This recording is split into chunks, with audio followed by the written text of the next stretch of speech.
Welcome to Reservation Redemption. I'm Brenda Fisher.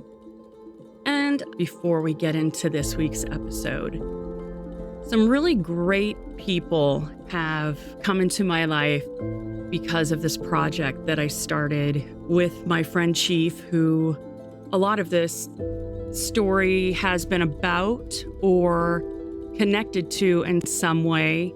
And one of the great things that happened to him and to me is that a really amazing tribal elder came into our lives. He's a spiritual leader. He is just a great person, and you can just feel it the moment you meet him. He's the real deal. He walks his talk, and one of the greatest things he said, I treat people the way I do because of who I am, not because of who they are. That really resonated with me and has stuck with me. There's just something about his influence, his inspiration, that just brings a calmness over you and makes you feel like nothing can bother you. And this man's name is Francis Kaluuya.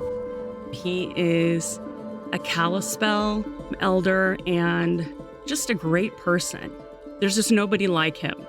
I want to thank him from the bottom of my heart for his acceptance and support, just his inspiration, because of him, I really do feel like all of this project came together and motivated me to want to learn more and to connect with more people and to see how I can be of service to others. Because when it comes down to it, the one thing that I've really figured out in my life, and I think Chief has definitely figured this out too, that when you're focused on being in service of others, it's really hard to feel sorry for yourself. And our next story is about a guy. He and his family have been through so much. And how he and Chief met is a great story. It's probably one of the best ones. It's all about getting a box. It was addressed to his family from his brothers at Walla Walla, and I'll let him tell the story. This is the story of how Chief met Sneena Brooks. So, Sneena. Yes. We talked on the phone and you told me a great story about how you met Chief. And Yes. I would love for you to share that with us. I got to meet Chief in the later part of the days. I was early as Francis. So I might know a totally different Chief. I don't know. But back in 2008, my oldest son was 15. He got diagnosed with osteosarcoma, and it was pretty devastating, for us. And we had to. My wife and I ended up losing my job. She was able to keep working remotely, but we had to go back and forth from OMAC to the Children's Hospital in Seattle, so that he can continue his treatments. He was doing chemotherapy. He lost his leg, and they gave him 3 years. They said, all the kids with osteosarcoma, they usually last about 3 years. So it was pretty bad, bad situation, devastating. I want to say hell on earth, that's the situation. And the financial situation, my wife and I were like $80,000 in debt. Just kind of like all of our bills was like, we don't care, we're going to take care of our kid. So we just moved forward, but we had to still get money to go back and forth to the Children's Hospital and stuff. And so the community, an awesome community. Every time we needed something, somebody in the community would come and help us out. And I remember they had a fundraiser. They had a bunch of fundraisers for us, and this is where Chief came in. We had all of a sudden we had a bunch these bags of stuff that came in. There was bead medallions. There was drums that were painted, there was earrings, there's all this cultural stuff that was just donated, and it looked like it was from the store, and I was like, well, what the heck, who would donate this to us? You know, we're like, you know, I don't even know, you know, who donated this stuff, and I don't know who told us, but they said the brothers from Walla Walla got this together, and they wanted you guys to have this. Wow. And they said that you can do whatever you want with it. If you want to keep it, you can keep it, or you guys, if you want to sell it to, you know, to get some gas money, to go do what you want to do whatever you want with it. They don't even. And I'm like, the brothers from Walla Walla.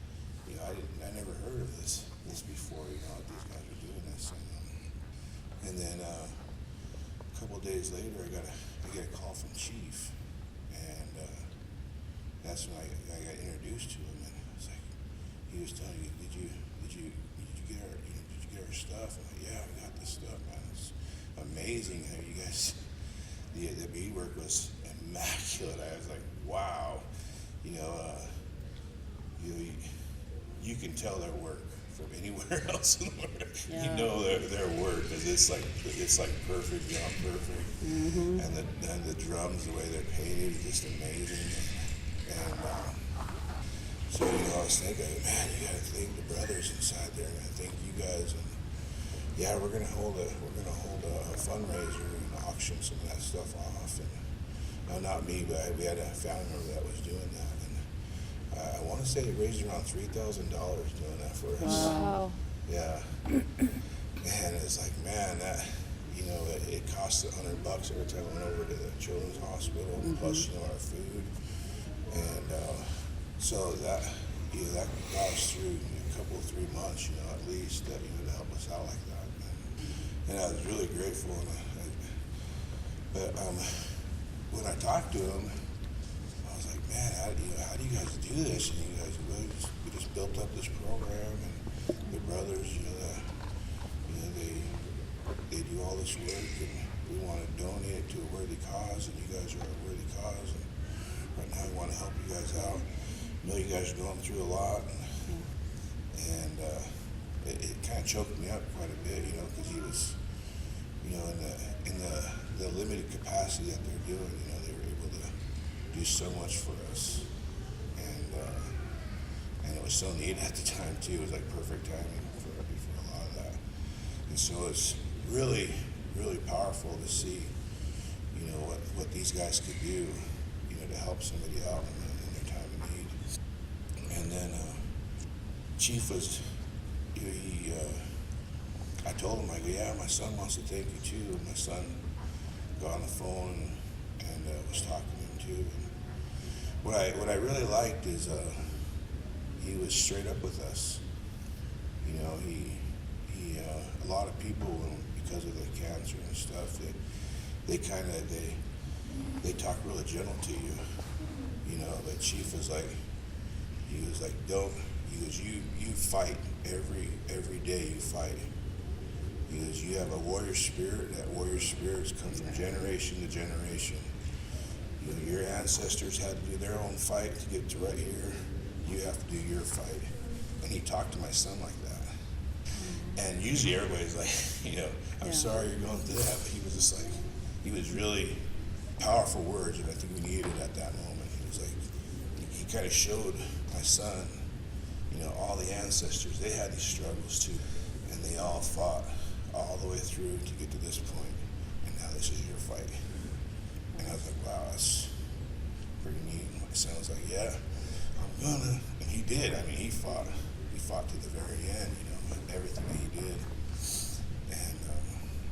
And my son really thanked him. He was like, man, my son wanted to meet him really bad. I gotta meet that guy. And then after he got off the phone with him, Chief got back on the phone with me, and then he told me the same thing. You know, he goes, I know your son's in this battle, but you have to be there. You know, because I know you're gonna cry a little bit, but I want you to pick yourself up, and I want you to move forward and help him as best you can. And just remember, you're not going through it, he is, so you got to be there. I'm glad he has you in your corner, but I need you to be there as a strong leading man for your son.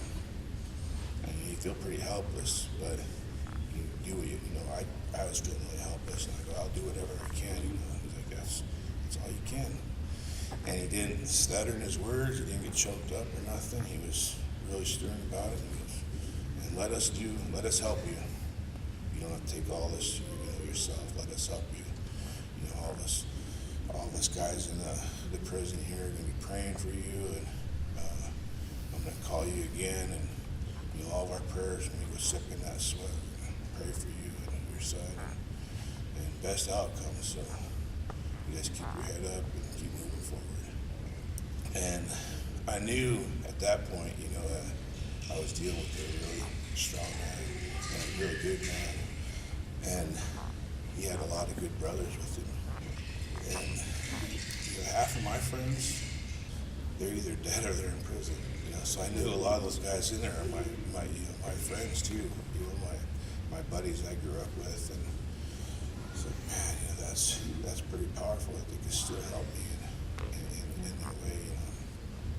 And throughout those years, Chief kept in contact with us and talked with us, and then he invited us down to the prison for the powwow. My son was like, hell yeah, let's go, Dad. Let's go meet these guys. He wanted to meet the crew. And like, yeah, we'll make it happen, man. We'll find a way to get in there. And I remember he didn't have a license or I don't know if there was background checks or something, but we had a pretty tough time trying to make sure every one of us that went down there had all the information correct. And I know we were nervous too to go in, and I wasn't too afraid about being like locked in there, but I was just afraid of all the officers there. they're like escorting you. Like, oh, man, feel bad for these guys, man. They just, they don't think they get any movement or nothing, man. But I know we went down there, and they invited us down there, and it's like, man, they could have a powwow. That's pretty cool, And I didn't think I could dance. I thought we just had to go there and watch these guys dance. So I didn't bring my outfit down. And anyway, my son, he had his leg was pretty hurt, but the brothers down there, they gave him a grass dance outfit, and he wanted to dance. He put it on right then and there, and never really. I mean, he danced before grass dance, but nothing. He never really got into it. But man, the spirit down there at that powwow was just, it was amazing. You see these guys not embarrassed to get out there and put themselves out there. Probably some of them for the first time, getting out there and just dancing hard. Not walking, and being shy. They were out there dancing, their heart out in every song, not stopping and taking a break or nothing like that. They were out there. And they gave my son an outfit, and this is the short version. They gave my son an outfit. I'm sorry. They gave my son an outfit, and he was so honored by that, that to be out there and to dance with these guys, and you could see that, he felt like felt the warrior spirit, and usually, if I asked him to do something really cool, he'd be shy about it. But around the brothers, he was like, "Nope, I'm getting out there. I'm going to dance." And then they also gave me a grass dance outfit. And I'm like, I'm not a grass dancer. But I see my son dancing. He's looking at me like, "Really, Dad? You're gonna, these guys bend over backwards for you, to do, to be here, to do this with us, And I'm like, okay, I'm dancing then." So I put the outfit on too and danced. But I got to meet Chief that day, and some of the other brothers, I got to meet, and it was just an amazing day. And I never, some of the family were like, "Were you scared?" And I'm like, "No, these are my brothers. I can feel this. I know these guys' hearts. You can feel their good heart spirit right now." And I could feel that in Chief too. I could see, who he was, and I never thought anything else. I seen a good-hearted man when I was there, and I love that. And we joked around, but I remember this one's kind of hard for me to say a little bit, but he goes, my son, I was like, so you're in here for life? And he's like, yeah, life. But life sentence, more like a death sentence. And then my son goes, I got a death sentence too. Chief was, he kind of backed up a little bit, and he realized, he's got a life sentence. He said that, he goes, I realize right now I got a life sentence. You got a death sentence. He goes, but it doesn't have to be that, we're gonna pray right here. We're gonna pray that you have a chance. And my son, up until probably about a month before he went down, he believed every day that something would happen, that he would be able to live. And he fought every single moment, like the warrior he was. But I remember Chief saying that he got kind of put back, and hopefully I get a chance. And that's why I'm here. I hope this works for you. I hope it works for Chief, because I think he deserves it. And I really want him to be out, and I want to see him dancing on this floor, with the rest of his, family and friends, and celebrate it just as much as everybody else. When I pray, when I go to sweat, I do pray for the brothers every time I'm in there.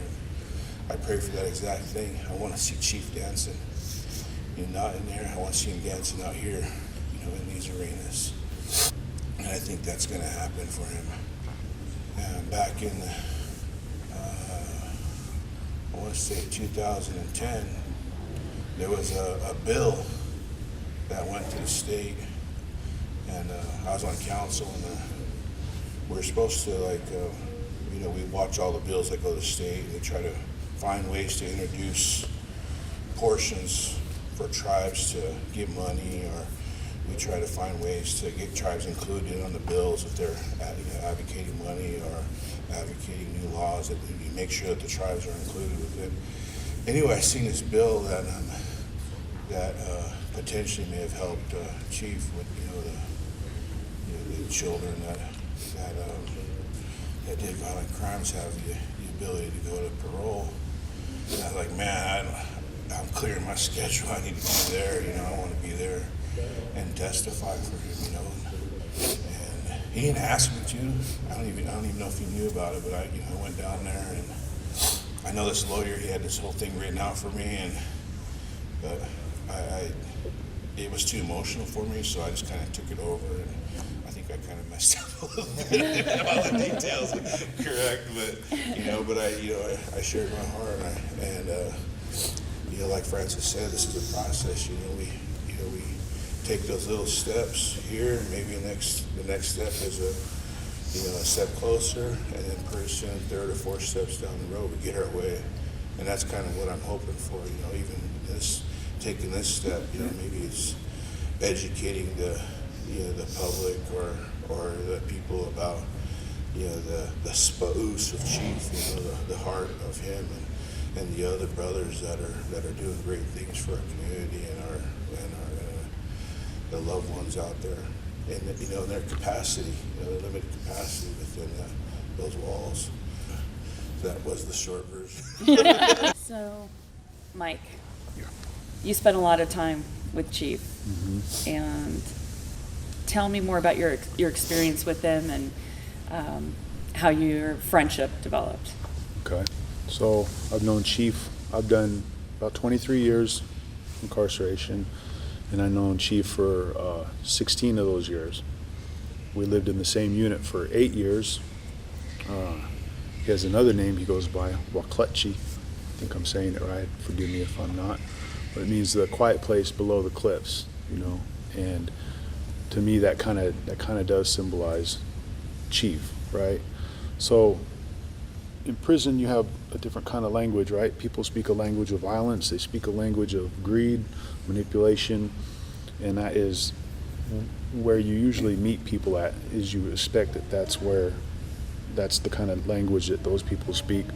When I first met Chief, it was at Regalia program in Walla Walla at the West Complex, and he had just gotten the new area set up. Him and Sonia Watson did, and he was very reserved, very not friendly, I would say. Not like going to greet you and, hey brother, welcome to the, not anything like that, and was somewhat intimidating because of that. Usually people want to fill the room with their voice and they want to talk and stuff, but that Chief was really reserved. And what I kind of found out later is that he wanted to observe the people that are coming into his circle, Right.